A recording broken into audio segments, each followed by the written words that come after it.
Hello students, welcome to the Pole Science of Class 11 Arts, and today we will continue with the topic of power and functions of the legislature, and today we will discuss with the fourth and fifth organs, that is the judicial and the diplomatic.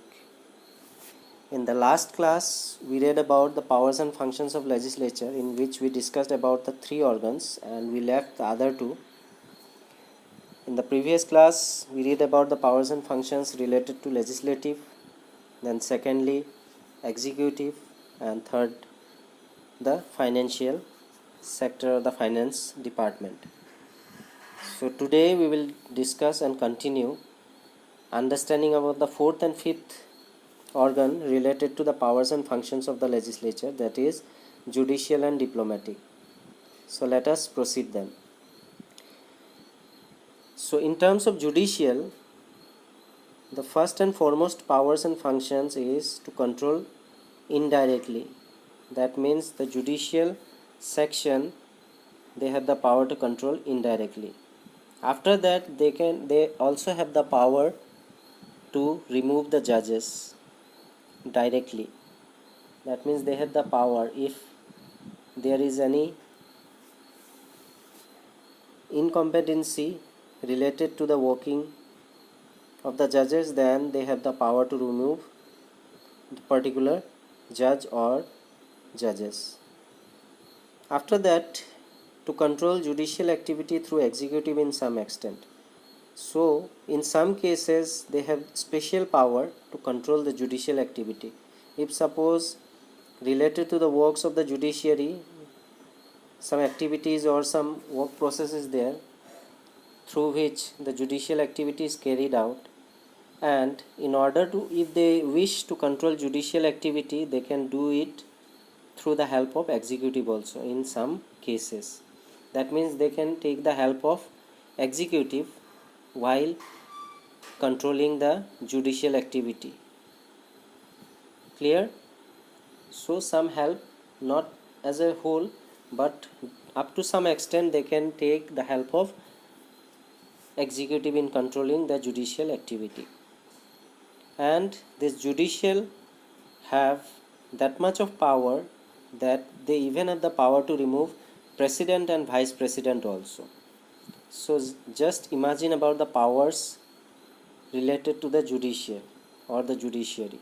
That means they can remove the president and vice president also.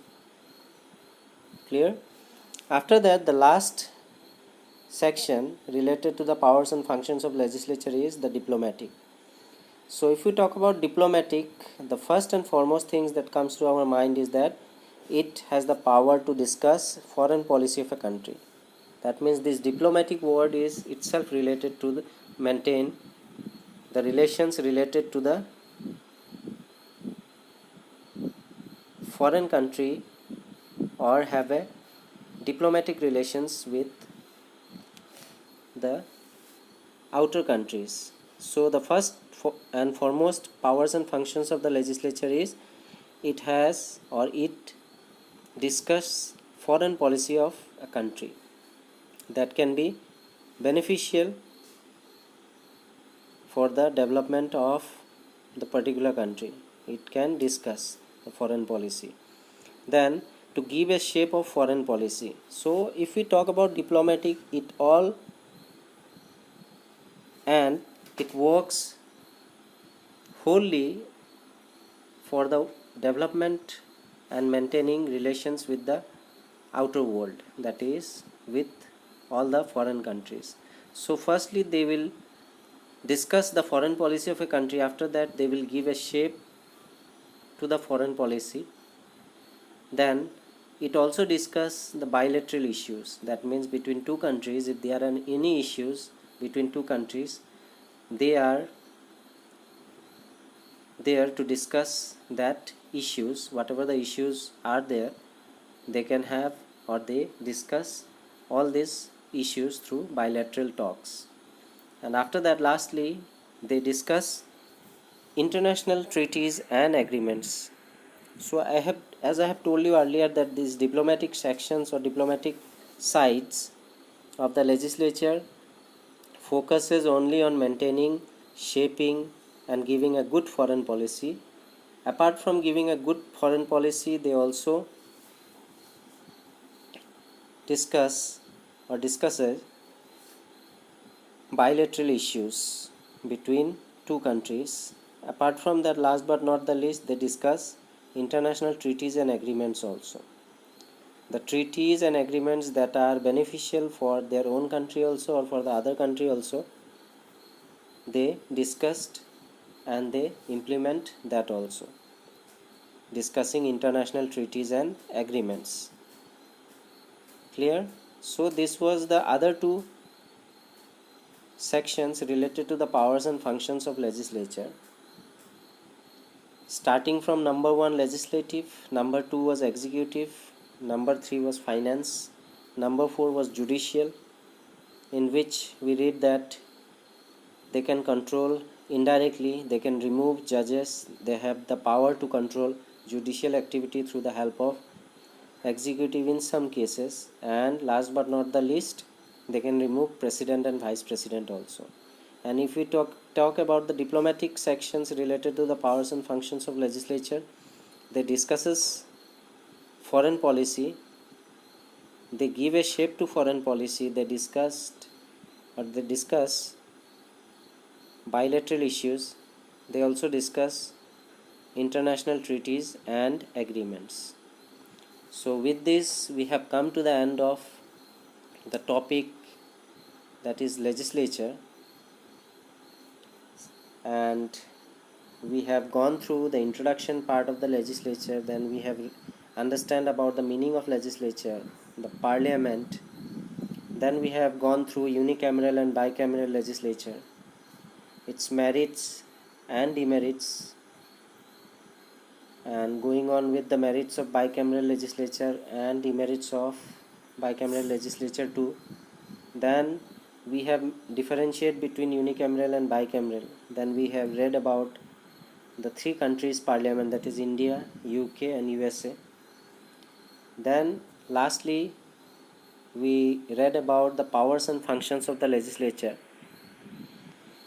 in which we read about the 5 sections related to the powers and functions of legislature, that is the legislative. Then we read about the executive, then we read about the financial, then we read about the judicial, and lastly we read about diplomatic. Starting from legislative, it is there to make laws, modify laws, it can delete laws too. Then related to bill, it can reject and debate over bill also, and it has the power to form legislative committees also.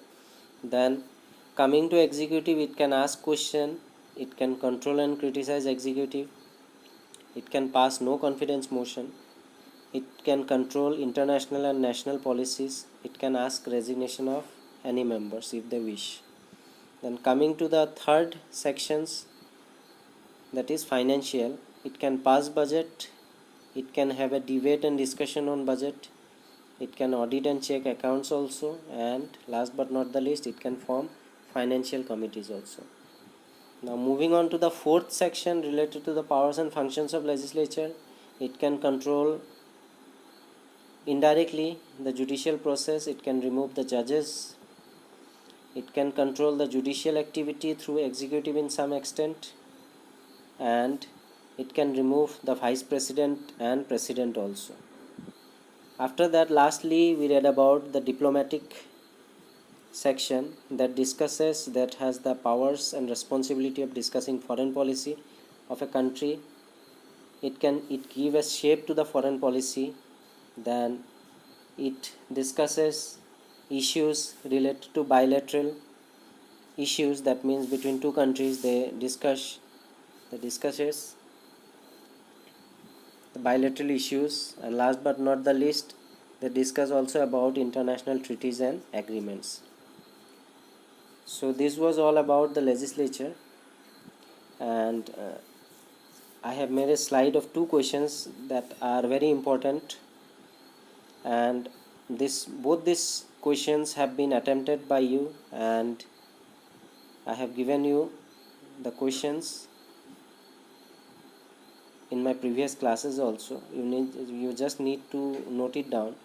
First question is that define legislature, explain the power and function of the legislature, which is very important. Try to write it in your own words. And second question is, what are the merits and demerits of unicameral and bicameral legislature? So as you have understood and you have taken the concept, so try to write it in your rough copy and try to test your knowledge also, how you have developed the concept regarding this chapter. Try to do and write it in your own words. So with that, we have come to the end of this topic, legislature. In the next class we will continue with, or we will start with the new topic. Till then, bye bye.